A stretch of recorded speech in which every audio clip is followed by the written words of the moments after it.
Good afternoon. Thank you for attending the Arts in the Library's virtual festival. My name is Sterling Goulart, and I'm the Assistant Director of Operations at the ODU Barron and Ellen Gordon Art Galleries, and I'm happy to welcome you to our final presentation of the week Q&A panel for Meet Our Materials in 5 minutes. As a reminder, you can submit questions throughout the session in Zoom Q&A, and we'll be answering those at the end of the presentation and get to as many as time permits. Our speakers are Art Library Supervisor Gay Acompanado, Steve Bookman, University Archivist, Lara Canner, Curator of Music and Special Collections, and Jessica Ritchie, Head of University Special Collections and University Archives. Today, Old Dominion University Library staff will be answering questions about their favorite art collections. Items today include a French art magazine, a fan scrapbook for Norfolk artist A.B. Jackson, an Emmy Award given to composer John Duffy, and an in-depth look at photography from the Norfolk 1919 collection.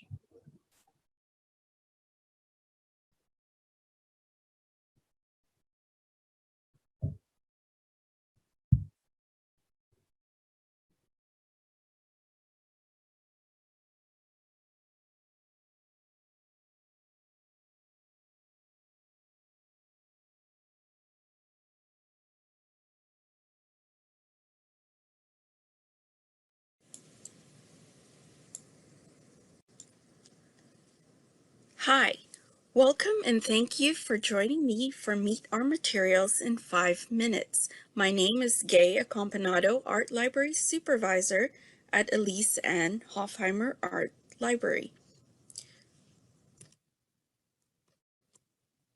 Today, I would like to share with you one of my favorite rare print materials in the Hofheimer Art Library's collection, the French art magazine Derrière le Miroir. Derrière le Miroir, translated in English meaning behind the mirror, or DLM for short, is a French art magazine published continuously from 1946 to 1982. This is an art and literary journal published in Paris, France. This periodical featured and introduced artworks of up-and-coming modern and contemporary artists of the 20th century to a wider audience. We don't know how the Hofheimer Art Library acquired these 18 issues of DLM. It is possible that these may have been donated to ODU libraries. Each DLM issue measures 15 inches in height by 11 inches in width. Included in the issues are lithographs, etchings, poetry, writings, and reviews. The individual who published DLM is Emmy Mag.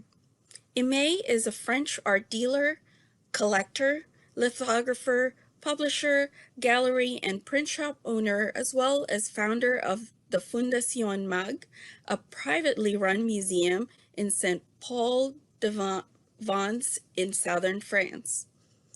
Inaugurated in 1964, Fondation Mag, which was also celebrated with a special DLM inauguration issue in 1965, was established with his wife, Marguerite.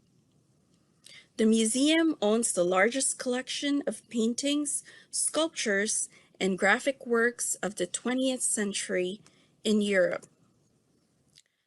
The Hofheimer Art Library's collection has 18 issues spanning from the 1950s to 1970s. Although the issue numbers go from number 1 to number 253, in total, only 200 issues were published. Of the 200 issues, there are 157 single-numbered issues, 33 double issues, and 10 triple-numbered issues. In the Art Library's collection, there are 14 single issues and 4 double issues. Following some of the French art magazines of the period, DLM showcased unique lithographic and woodcut prints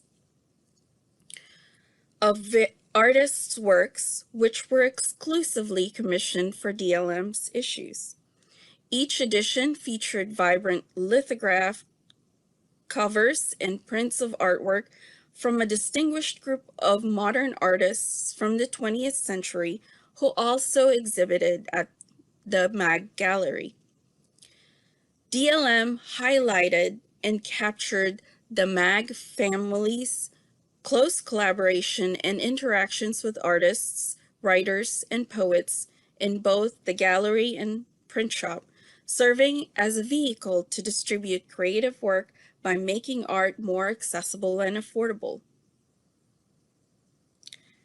Featured artists and their work include Henri Matisse, Saul Steinberg, Alberto Giacometti, André Derain, Joanne Miro, George Brock, Alexander Calder, Shizaku Arakawa, and a special issue of Fundación MAG inauguration featuring various artists. Here are 5 DLM issues from the 1950s with awe-inspiring lithograph covers and prints of drawings and illustrations by Matisse, Steinberg, Giacometti, and Derain. Next, we have here 6 DLM issues from the 1960s with eye-catching lithograph covers featuring Miro, Steinberg, Brock, Calder, and an original lithograph of Raoul Ubach's painting featured in the DLM special issue of Fundación MAG inauguration. And lastly, here are 7 DLM issues from the 1970s with captivating and vivid lithograph covers of 4 issues featuring Calder, 2 issues and a spread of Steinberg's illustration, and 1 issue highlighting Arakawa's art. To zoom in for a close-up look of these DLM covers and for more lithograph selections from Derrière le Miroir, check out the digital exhibit at this link and on our event webpage. And for more information about this collection, please contact me or visit the Elise and Hofheimer Art Library's webpage. I would like to thank my wonderful team of Art Library student assistants, Adrian Alexander, who helped scan, photograph, and prepare these images, and Carla Leonzo, who assisted me with the digital exhibit. Lastly, the Hofheimer Art Library is located on the 2nd floor, room 2008, inside the Berry Arts Building on Monarch Way at ODU. We are open this spring 2021 with the following hours. Hi, and thank you for joining me for one of our Meet Our Materials in 5 Minutes lightning talks. My name is Steve Bookman, University Archivist at Old Dominion University, and today I would like to introduce you to one of the collections relating to art in the University Archives. But first, I would like to give a brief overview of the University Archives. The University Archives is the institutional memory of Old Dominion University and documents the history of the university from its founding in 1930 to the present.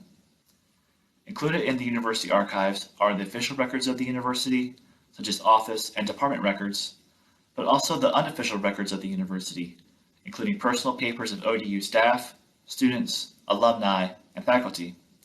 It is an item from this latter category that I will be talking about today, a scrapbook of material pertaining to ODU art faculty member Alexander Brooks, or A.B. Jackson. To give context to the scrapbook, I would like to talk a little bit about A.B. Jackson. A graduate of Yale University, Jackson went on to become an art professor at Norfolk State University from 1956 to 1967, and at Old Dominion University from 1967 until he passed away in 1981. Jackson was the first African-American faculty member at Old Dominion University. An artist who specialized in painting, drawing, and photography, Jackson's work mostly focused on everyday people. In 1978, he published As I See Ghent, a visual essay, a book depicting photographs and drawings of the Ghent neighborhood in Norfolk where he lived. Some of the institutions that have permanent collections of Jackson include Old Dominion University, Yale University, the Smithsonian, and the Muscarelli Museum of Art at William and Mary. While not created by Jackson himself, the scrapbook contains articles, programs, photographs, and drawings concerning Jackson and his work. The scrapbook covers the 1960s and the 1970s. Here we have 4 examples from the scrapbook, including, clockwise from the top left, a drawing of Abraham Lincoln, Dr. Martin Luther King Jr., and John F. Kennedy, a photograph of a drawing depicting everyday people, an invitation to the 1966 Virginia Beach Boardwalk Art Show, where Jackson would win Best in Show, an event he was denied entry from 4 years earlier due to his race, and finally, a self-portrait of Jackson. If you are interested in learning more about the Alexander Brooks A.B. Jackson collection, or are interested in donating material to the University Archives, please contact Special Collections and University Archives at libspecialcollections@odu.edu. Thank you so much for taking a few minutes to learn a bit about A.B. Jackson, our scrapbook related to his work, and the University Archives. Hi, and thank you for joining me for Meet Our Materials in 5 Minutes. I'm Lara Canner, Curator of Music Special Collections at Old Dominion University, and I would like to show you one of my favorite items from our collections. The object weighs 6 pounds and 12 ounces, it stands at 15.5 inches tall, and the base measures at 7.5 inches. The manufacturing process for the statue takes roughly 6 hours. If you follow this link below, you can watch an in-depth video on how this object is created. As you can see, the award has seen a bit of rough love and has a little chipping along the wings. The base inscription reads, 1979 to 1980 Daytime Emmy Award for Outstanding Individual Achievement in Religious Programming. Now you're probably wondering, how does an Emmy Award find its way to Old Dominion University Music Special Collections? Well, the winner of this Daytime Emmy Award, John Duffy, after moving from his native New York in 2011, would spend the rest of his life in Norfolk, Virginia. Here he would go on to create the John Duffy Composers Institute for New Opera as part of the Virginia Arts Festival. So that explains how John Duffy got to Norfolk. But why did he choose ODU to maintain his musical legacy?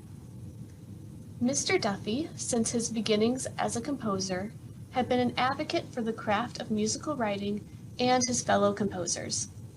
He soon discovered other like-minded composers in the Hampton Roads area, who also desired to preserve their work, as a way to educate both upcoming composers and the public.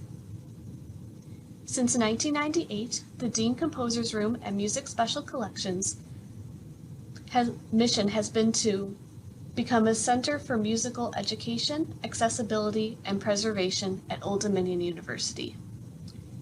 In 2011, John Duffy decided to donate his materials to the Music Special Collections as a way for other composers and students of composition to learn from his experiences in writing. The John Duffy Papers 1951 to 2012 collection includes original scores, recordings, programs, publicity, photographs, and most importantly, his 1979 Emmy Award for A Talent for Life, Jews of the Italian Renaissance. The documentary that won John Duffy his first Emmy was called A Talent for Life, Jews of the Italian Renaissance. NBC Television partnered with the Jewish Theological Seminary of America to create a documentary of the history of the Jewish people living in Italy. Not merely surviving, but instead the Jewish citizens across Italy were thriving, like the title of the documentary implies, having a talent for life. Moving the story along, emphasizing points, capturing particular feelings, is a musical direction of John Duffy. At times the compositions grow dark and deep, invoking a sense of fear during descriptions of discrimination. At other times, the music is light and triumphant, leaving the listener feeling joyful. Here's a brief audio clip highlighting the musical direction of John Duffy.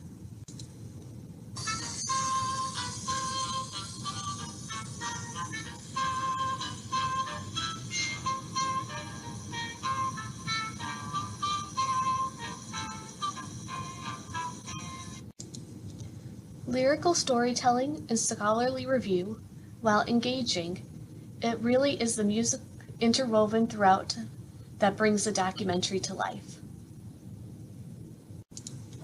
In his own words, John Duffy once said, "Since our time is so fleeting and unpredictable, I knew I had to dedicate my life to music."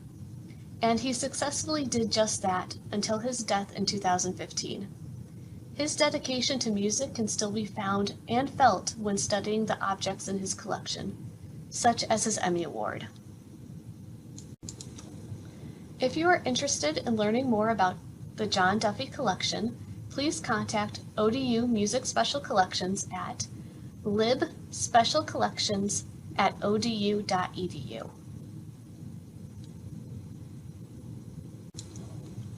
Thank you so much for taking 5 minutes to learn a bit about the Emmy Award, John Duffy, and the documentary, A Talent for Life, Jews of the Italian Renaissance.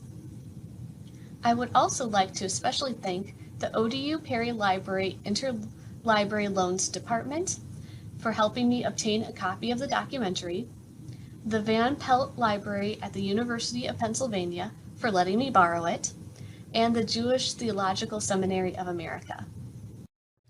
Hello, my name is Jessica Ritchie, and I am the head of Special Collections and University Archives with Old Dominion University Libraries.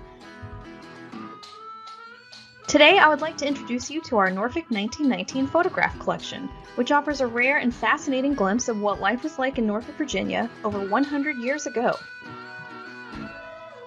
The Norfolk 1919 collection is a portfolio of 46 photographic prints that were created from the original 6.5 by 8.5 glass plate negatives. The photograph shows some of the businesses and people living in Norfolk about 1 year after the end of World War I. Rather than portraying the political leaders and finest homes in Norfolk, the unknown photographer focused on small shop owners and employees, along with their customers and patrons. The photographs appear to depict small businesses located on East Main or nearby streets, where the greatest concentration of immigrant residents and business owners were located. In the era before chain stores, every neighborhood in Norfolk possessed individually owned grocery stores.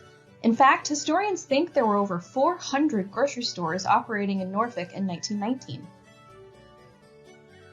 The photograph on the left features Tagliavia's grocery store, which was located at 908.5 East Main Street. The two gentlemen in the picture are most likely Antonio and Philip Tagliavia, who owned and worked in the store respectively. You can see from the 2016 Google Street View of 908 East Main Street just how much Norfolk has changed over the years. With an influx of returning soldiers, immigrants, and migrating Americans, Norfolk's population exploded during the closing years of World War I. To provide for the city's residents, dozens of small shops dotted Main Street, including restaurants, tailor shops, clothing stores, shoe stores, repair shops, and emporiums of various descriptions. In 1919, women all over the country had banded together to fight for alcohol prohibition and the right to vote. A new sense of freedom and convenience influenced women's fashion during this time.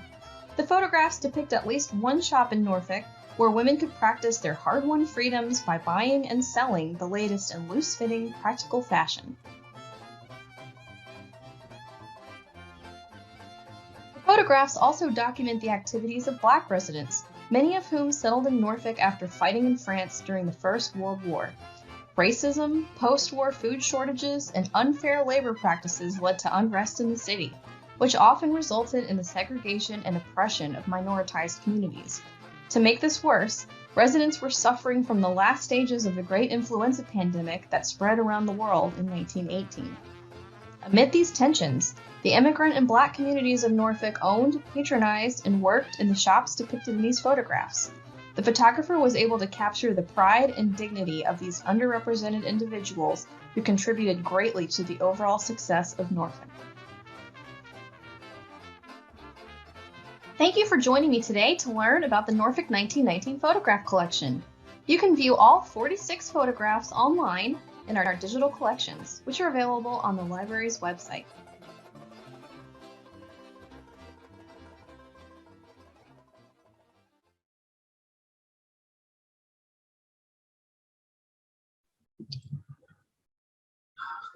Thank you, Gay, Steve, Laura, and Jessica for that fascinating presentation.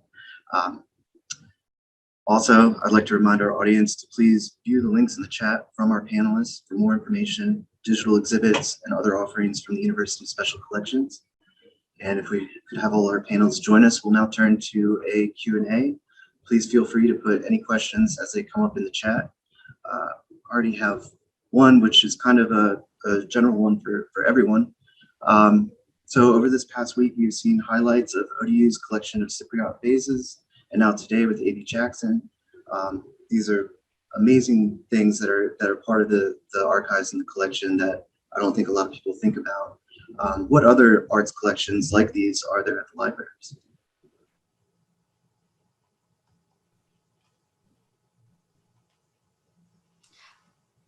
Who wants to go first? You're in the art library. Why don't you jump in with this one? Sure. I actually wanted to present some of the art. We have a small collection of artists' books as well that are works of art in book form in the art library that I've shown to some of the studio classes. I've actually shown it to a couple of Dr. Galazi's senior show class and a little bit with Nikki Webb's book class. But it's one of the things that I had to think about when creating this presentation, because I was like, oh, it's not going to transfer as well with having it virtual. So I decided on doing the French magazine, the Réel Le Miroir, instead of the artist books. So there are more stuff that we do have, and maybe I can share that some other time. I can speak quickly to some of the arts collections that are hidden in some of our special collections. For example, we have the Virginia Opera's collection, and it contains something that they refer to as show Bibles, which are full of their costume design and makeup design processes. And so the conversation we had earlier in the week about costume design immediately made me think about that collection. We also have handwriting drawings or handwritten drawings in some of our diaries or different collections from the Civil War era. So it's kind of fascinating to kind of think of music and art collections as being their own kind of separate collection. But it's really neat when you get into all these different rare, unique collections where people have put poetry and art and created music, and it's kind of hidden in there. So I encourage everyone to kind of explore different collections that we have to see what might be hiding in them. Yeah, speaking for music special collections, the first thing that comes to mind is the Dean collection. His work is it's spread out between musical sketchbooks. We have original scores, publications, but then also hidden within his collection as well are drawings of Beethoven. There's little sketches here and there. And the most fascinating thing I found was some needlepoint that was just right there. And I was like, oh, there's needlepoint in here too. So it's also, yeah, a little bit hidden, but it's all accessible. So yeah, contact me if you would like to look at the needlepoint. I guess for me, because I'm probably have the stereotypical, a lot of my stuff is like, policies and procedures and manuals and like, annual reports, and not really very kind of like, cool or interesting stuff in the university archives, but kind of hidden like in because we do have personal papers of faculty and staff that may have other interests outside of the university. So for instance, we do have some slides and a little bit of artwork from Wally Dreyer, who taught print making at ODU as well. So we do have some of that stuff there. there was a back in the 80s during the with the distance learning program, there actually was a satellite art exhibit between that showcased art from students at universities in Moscow. And so it's like daily life of living in Moscow during the 80s. And so there's like, buildings and it's not so charming, shall we say, in terms of daily life in there, but that's one that it gives you a depiction of stuff because you won't see that in the Western world at that time. But because we had a great distance learning satellite program at the time, we were able to kind of beam that kind of stuff over to us, and so we actually were able to get, and so they actually gave the drawings to the university, and those are now in the university archives there as well. So fantastic! It really, everything gives just a small taste of just how deep these collections actually go.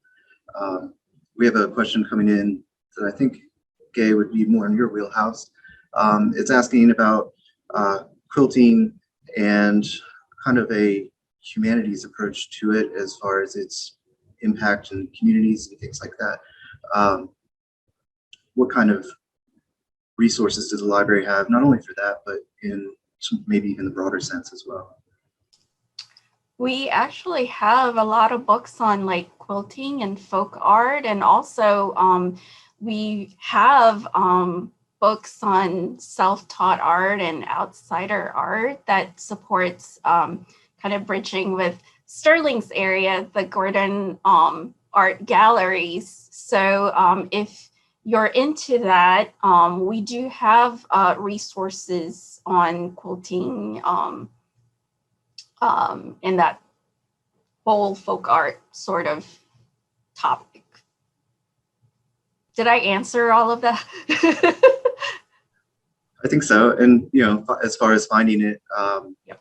University website, library's webpage, all that. If you're looking for books on quilting or any on folk art, outsider art, self-taught art, you can go to the library's website and you can search on our Monarch One search. And I just wanted to jump in. I'm not sure we have, I think Laura mentioned we do have some needlepoint that's popped up. I'm not sure that we have a lot of special collections about quilting, but it did kind of make me think of our Hampton Roads Garden Club collection, which features these beautifully handmade scrapbooks that the garden clubs put together of paintings of flowers and different things that are kind of put in those books. So that kind of, your question about quilting and gender and faith kind of, I think, is definitely a part of that collection. So it's really fun. And if anybody's interested in that, it's in our Perry Library Special Collections. We have another comment that came in that said it must have been so difficult to select just one item to kind of share today. And I think that just leads to it right there as well. So much appreciated for that. So a lot of these objects that are in the special collections, they remind me of things that you would normally see on exhibit somewhere, like in a museum or things like that. How would you say the archives differ from maybe a more museum setting?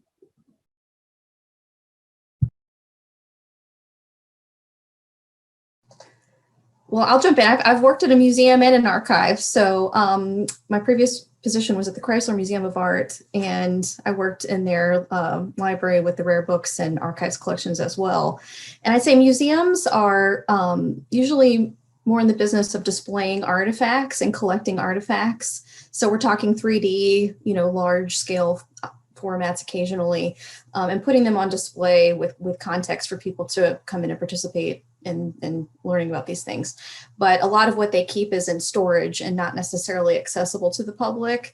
Where an archive, most of our stuff is in storage, and it's usually kind of more 2D materials like papers and photographs and documents. And we do provide access to the collections that are in storage that we bring out and let people kind of look at and engage in research with.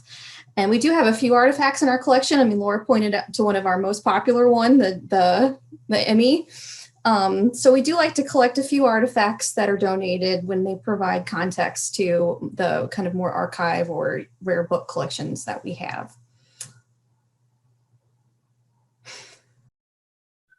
And there it is. Fantastic.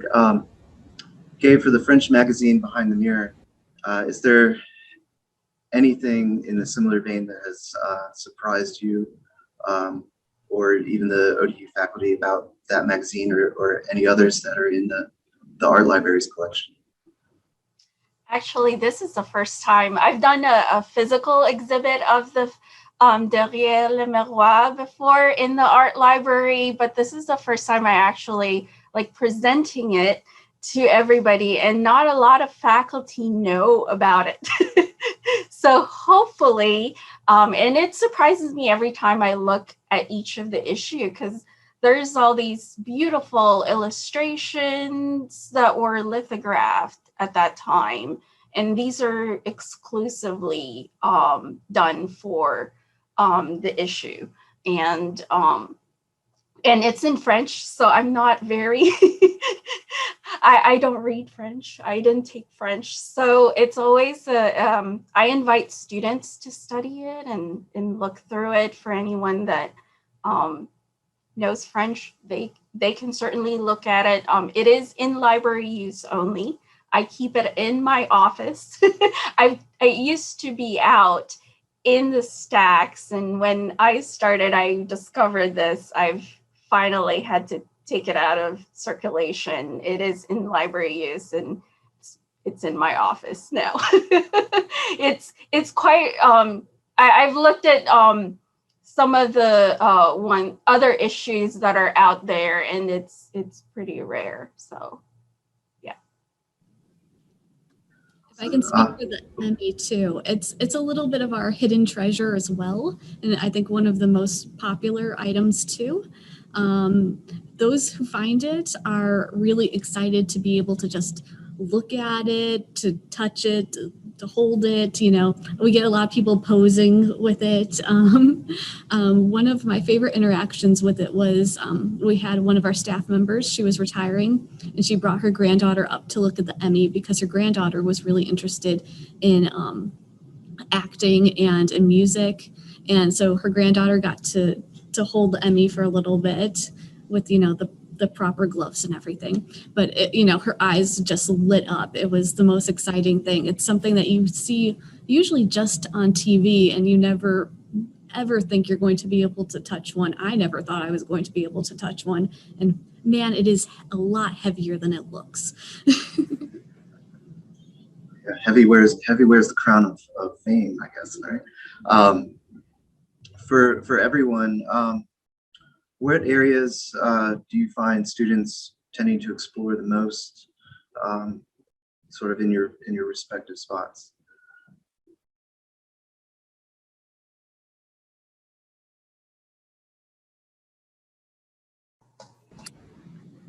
I think for the special collections, the students that come in, they tend to really connect with histories that kind of relate to their own experiences. So our students who are veterans or who are in the military seem to really become very engaged with our military history collections.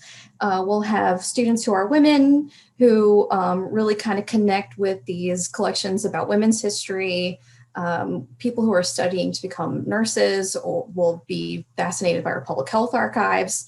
So it kind of tends to be, people can kind of connect with where their experiences come from. But then they'll also kind of open a door to something else and say, oh, I thought I was going to research this. And then I, looked at these papers and discovered all of this other history over here. We do have some collections that are heavily engaged with, and that's our Norfolk Public Schools desegregation collection, especially, which documents the history of civil rights, massive resistance, and desegregation in Virginia. Also our Samuel Switzer World War I collection, which Sam was a college student who went to war, and so the students really resonate with his experience. And I don't want to speak for Steve, but with the University Archives, We work a lot with English classes who are researching topics that have been an issue at the university for a long time. So they look at childcare for students, or the history of parking is always a big one, or the history of the university, to write papers addressing these topics now, and they like to research those collections in particular. Yeah, music special collections, they tend to gravitate towards the composer collections, and particularly their scrapbooks and sketchbooks, just how they processed and created music, and all the work that it went into from the outlines to the first few notes that they figured out, and then how that builds and becomes a completed score. For the art library, it's mostly whatever research assignment the professors or instructors have assigned students. So mostly it's books, exhibition catalogs that they're looking into, researching particular artists. And yeah, so those are most of the questions that we get here, research based. Like Jessica was saying, the vast majority of our kind of research questions, especially from the students on campus, are collections related to student life. So our photograph collection, where we have over 20,000 print for photographs scanned and digitized, and those are available online for anyone to look at, because the students want to know how the university has evolved from a one building campus to 200 acres now. So it's just, and we're a large urban university, and our buildings just constantly change. So that's, people want to see where buildings were at a certain time, or not there anymore at a certain time, kind of thing, as the case may be for things. But we also do a lot of requests from offices on campus as well. And so there's, because we have a lot of records from the president's office and provost. So like if there's any policy changes, a lot of staff needed to know like how this certain policy has evolved over time. And so, we do a lot of reference requests for them to see how these different things have changed over time in a certain period. So yeah. All right, and now kind of on the opposite end of that question, are there any areas that you think are like diamonds in the rough of special collections that students maybe don't pay attention to but should? So if Jessica, would you like to start? Sure. I think, I'm always really amazed at how engaged students are with a lot of our collections, but like everything, there are kind of hidden gems, and we have a lot of them. And it's really funny because sometimes I don't know about them until the students bring them to my attention. I think the Garden Club scrapbook was a really great example of that. Dr. Agnieszka Whalen assigned it as a research project to her students, and they would bring these scrapbooks up to me and show them to me. I was like, wow, I had no idea it was so full of all of this interesting history. So I think, some of the collections that we have, I think the arts collections are really a strong point for us. And I'm very excited that we've been able to showcase them this week. I think they're full of really fascinating history. I think our Norfolk Urban Development collections that we have are underutilized. And until recently, they've really started to get attention, and that they're related a lot to the history of Norfolk, the history of housing, of community relations and things like that. So I'm excited for that collection to get more attention.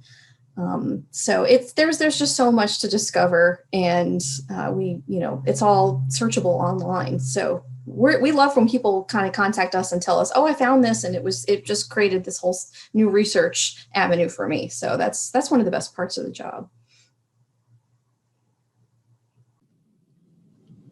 For music special collections, I could say that, the whole music special collections is kind of a hidden gem.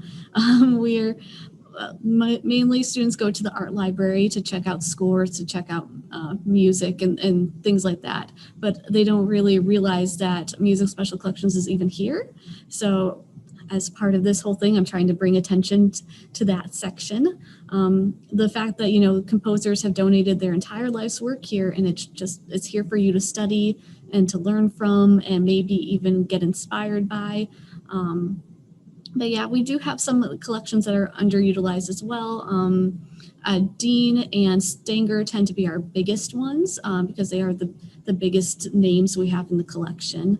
But you know, William Stoney would be nice to get out, and even for students to realize that some of their professors have works here.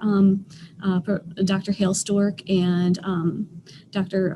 Kasparov have collections here, and I would love for the students to be inspired by their own professor's work and look into those. So, yeah. And Laura just made me think real quick. I wanted to jump back in to kind of talk about our new collection that we just put online, which is our WTKR Historic News Film Collection. It's brand new.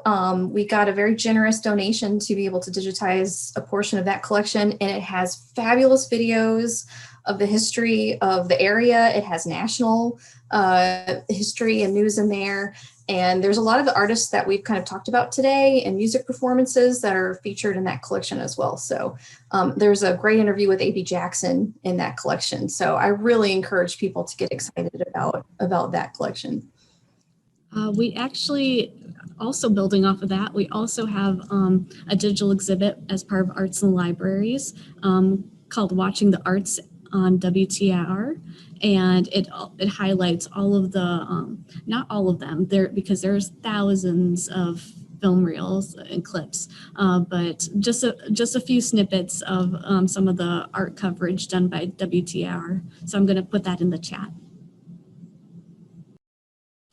Just to add to Lara's plug there too, with the digital exhibits from our event page, check out the digital exhibits that we have. Lara and I worked really hard to put those together.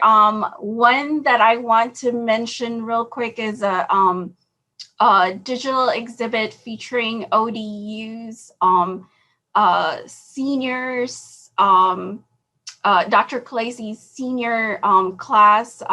We have a physical exhibit here, a student art exhibit here in the art library, and we created a digital version of it with students featuring their artist books, as well as painting and screen print for students from Dr. Khaleesi's class. And there's also artist talks in there too, so check those out.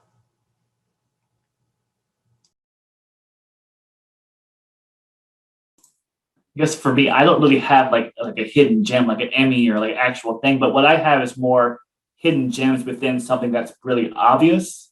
So you may not think of it, but the catalog for the university is actually a wealth of knowledge, especially for the beginnings parts of the university. So the only one, because we have such a huge amount of gaps in our records, especially for the early part of our history, a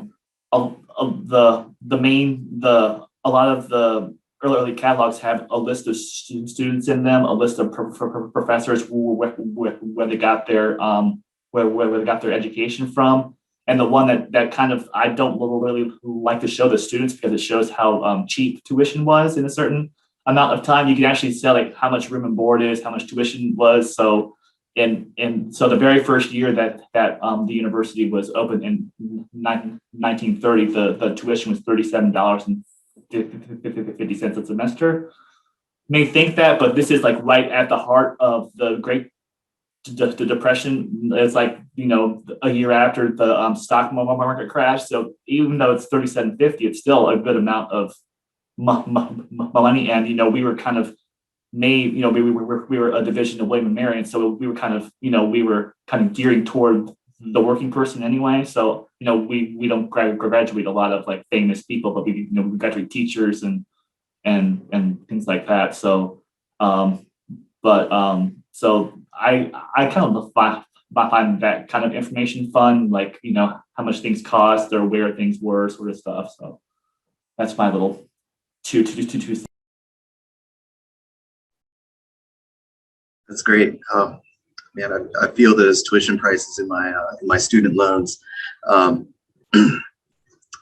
But I want to give the audience a chance to ask any remaining questions and remind everyone that within the chat, there's links from our panelists directing you to these different digital exhibits. And as well, you can reach the full Arts in the Libraries Festival page by searching the Arts in the Libraries Festival on the Old Dominion University homepage.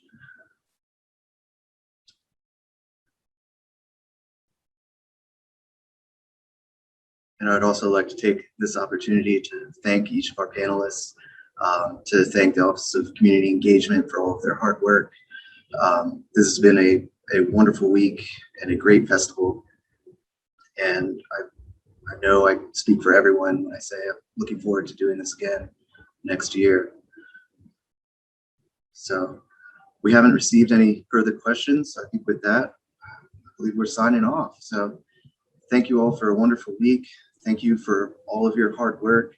And I hope that everyone has taken away something from this week that really just shows the wealth of the special collections here at Old Dominion. Thank you. Thank you, Sterling. Thank you.